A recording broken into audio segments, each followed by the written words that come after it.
Vamos estudar agora o retângulo de baixa e o retângulo de alta. Esse padrão ele dá continuidade do movimento predominante do mercado.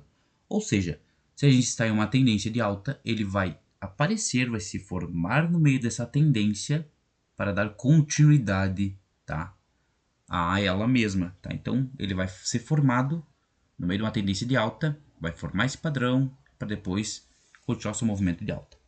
E a mesma coisa, ao inverso, vai ser no movimento de baixa, ok? Vamos lá. Um retângulo, tá, pessoal? Ele é formado desse seguinte modo, tá? Desse seguinte modo aqui. E estamos aqui em uma tendência de alta,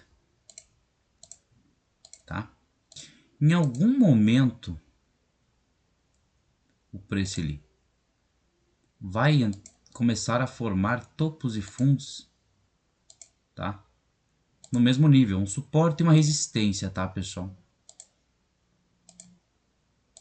Vai formar, vai ter praticamente essa característica aqui, depois a gente vai ver no gráfico. E o que normalmente ocorre? O rompimento da parte superior para a gente dar continuidade a este movimento. Qual seria o nosso ponto de pullback? Em cima de todos esses topos aqui, tá? Para a gente continuar a surfar o movimento de alta. Ou seja, o movimento vai ser exatamente esse aqui, ok? Fazer fundos e topos um mais altos que os anteriores, depois vai fazer topos e fundos iguais na mesma região, tá? Fundos na mesma região e topos na mesma região. Depois vai romper os topos, tá? Porque em uma tendência de alta os topos são fracos. Vai vir buscar um pullback que vai ser o reteste, tá? O toque nesse ponto de quebra para continuar sua tendência de alta. Ao inverso vai ser a tendência de baixa, ok? Deixa eu dar uma diminuída para não ficar tão... Tá? O mercado ele vem aqui uma tendência de queda, ok? Em algum momento ele vai começar a fazer topos e fundos no mesmo nível, ok? Vai fazer o rompimento dos fundos, buscar um reteste nesse ponto quebrado para continuar o seu movimento de baixa, tá? Então ele vai fazer topos e fundos um mais baixo que os anteriores e em um certo momento ele vai fazer topos e fundos no mesmo nível, topos no mesmo nível e fundos no mesmo nível. E uma tendência de baixa, os fundos eles são fracos e os topos fortes. Então o objetivo é romper os fundos, buscar um teste na região quebrada, ok? Para continuar o seu movimento de queda. Agora vamos procurar esses movimentos aqui no gráfico. Primeira coisa, vamos identificar aqui uma tendência, tá? Vamos identificar aqui uma tendência para a gente dar continuidade a esse movimento. A gente está no tempo gráfico de 3 minutos, tá? E, claro, vai ter ruídos. Olha só. O mercado aqui está fazendo topos e fundos um mais baixo que os anteriores, né? E nesse momento aqui ele parece que ele tem uma resistência para continuar o seu movimento, tá? E mais de uma vez até. Vamos analisar esse ponto aqui. A gente está numa tendência de baixa, ok? E olha só, como os preços aqui, eles praticamente, tá, se igualam. Exatamente nessa região. A gente tem dois pontos aqui, ok? A gente precisa de pontos iguais abaixo, tá? Para validar esse ponto lá em cima. E praticamente é aqui, tá? Ó. Esse não ocorreu aqui em cima, esse terceiro toque, por quê? Porque já ocorreu o rompimento aqui, pessoal. Tá? Então a gente já ocorreu o rompimento aqui, a gente já está com viés de venda. Esse ponto aqui seria um ponto de correção, um pullback. Mas eu não vou focar nesse ponto aqui, pessoal. Eu vou procurar um outro para ficar mais claro para vocês, ok? Vamos procurar um ponto onde tenha bastantes toques. Nossa, se bem que tá bem lateral ali, né? Vamos dar continuidade ao movimento, ok? A vídeo teria que ser bem mais micro, tá? A gente teria que procurar esse ponto aí, tipo em tempo gráfico de 1 minuto, mas vamos achar aqui no tempo gráfico de 3 minutos. A gente tem que estar em uma tendência de alta, ok? Achar ele no meio dessa tendência.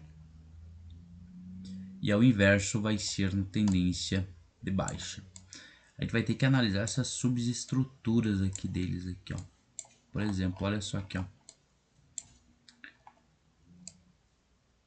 A gente está em um movimento aqui de alta, olha só essa lateralização aqui, ó.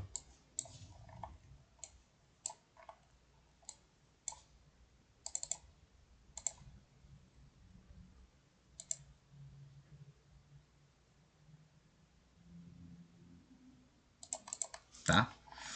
Ó, a gente está em um movimento aqui de alta, correto? E em um certo ponto ele não saía dessa acumulação aqui, ó. Vários toques na parte superior. A partir do momento que ele fez aqui o rompimento... Não, esse rompimento aqui não é verdadeiro, porque ele tem pavis aqui, tá? Ó. A partir do momento que ele rompe, tá? Ele faz o rompimento aqui, busca um teste. Esse teste ele pode ser aqui, ó, nesse último fundo, ok? Mas, vamos supor que... Tá, isso aqui é conteúdo para uma próxima aula. Mas olha só aqui, ó. A partir do momento que ele passa, ele tem esse pavio aqui também, ó. Ó, vamos considerar esse paviozão aqui, ó. Ó. A partir do momento que ele rompe esse pavio, que seria o rompimento também desse ponto aqui, ó. Eu vou ter que considerar isso aqui, tá, pessoal? Vai ficar um pouquinho complexo para vocês entenderem, tá? Por conta que esse aqui é o último topo que ele fez, tá? Ele faz o rompimento, ele busca um teste aqui, tá? Então o teu ponto de pullback, ele pode estar, tá? Tem dois pontos aqui. Ele pode estar aqui no último fundo, ok? Ou medindo 50% desse impulso dentro. Vai dar 38%, 50% desse impulso aqui dentro, tá? Mas ficou bem interessante esse movimento aqui. Bem interessante mesmo. Que se a gente for fazer uma operação aqui comprada, tá? Protegendo esse fundo aqui, a gente vai buscar 3 vezes o risco, tá? E olha só, 3 vezes o risco daria exatamente aqui, ó. Então, uma operação bem rápida, tá? Então, 100 reais, 300 reais no teu bolso, ok? Agora vamos achar aqui um movimento que dê continuidade para uma queda. A gente vai ter que achar um movimento de baixa, achar esse ponto aqui de descanso, para a gente dar continuidade. Pessoal, não se preocupa, tá?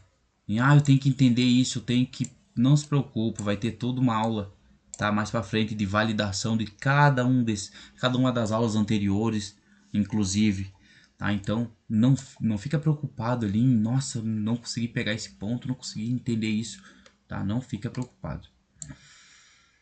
Olha só aqui, ó. Tá? Exatamente aqui, ó, pessoal. A gente está em um movimento forte de baixa, tá? Ó. Ok? Esse movimentozinho aqui que teve até uma quebrinha aqui de estrutura, um testezinho, porém não subiu lá em cima. Ele é um gatilho de indução ao erro. Vocês vão aprender isso também. O que vocês têm que considerar, tá? É esses pontos aqui, ó. Aqui embaixo. Ou seja, pessoal, esse retângulo aqui é pouca coisa que ele se move além desse nível, tá? Ó, vou estar baixando aqui para vocês verem, ó.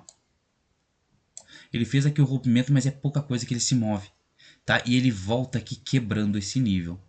Ou seja, é um movimento para continuidade da tendência. Ó, considerando esse pavio aqui, a gente está em um movimento lateral. Exatamente aqui, em um movimento de queda, tá? Olha só a queda que teve aqui, ó. Visivelmente uma queda bem forte, tá? Ele vem aqui, busca um teste, exatamente aqui nessa região, tá? Aqui eu vou ensinar vocês a montarem a ordem de vocês, tá? exatamente aqui quando ele faz essa quebra, exatamente nesse ponto vocês entram vendidos, tá? Exatamente nesse teste dessa última vela verde aqui, protegendo esse topo, ok? E buscando uma operação que de 3 vezes o teu risco vai ser exatamente aqui, ó. Operação bem rápida porque teu stop ele ficou bem barato, ou seja, só nesse movimentozinho que teve aqui dessas velas que durou 3, deixa eu ver. Ah, não tem como fazer uma contagem aqui. Aqui, ó. 3, 6, 9, 12, 15 minutos, vocês teriam feito R$300. Ok? Espero que vocês tenham entendido aí essa aula aqui sobre retângulo de alta e retângulo de baixa, tá? Eles implicam em dar continuidade ao movimento latente, tá? Toda vez que está em um movimento de queda, ele vai ser formado como uma forma de descanso para continuar caindo, momentaneamente uma queda, tá? Aqui ele fez o mesmo padrão, tá? Momentaneamente é uma queda, por quê? Porque tipo, vai ter uma hora que ele vai reverter, tá? E espero que vocês tenham entendido aí o movimento de alta, que ele está onde? Aqui, ó. Ok? Qualquer dúvida me chama no direct lá do Instagram. Vou estar sempre por lá e disposto a trocar uma ideia com vocês e tirar a dúvida de vocês. Vamos embora.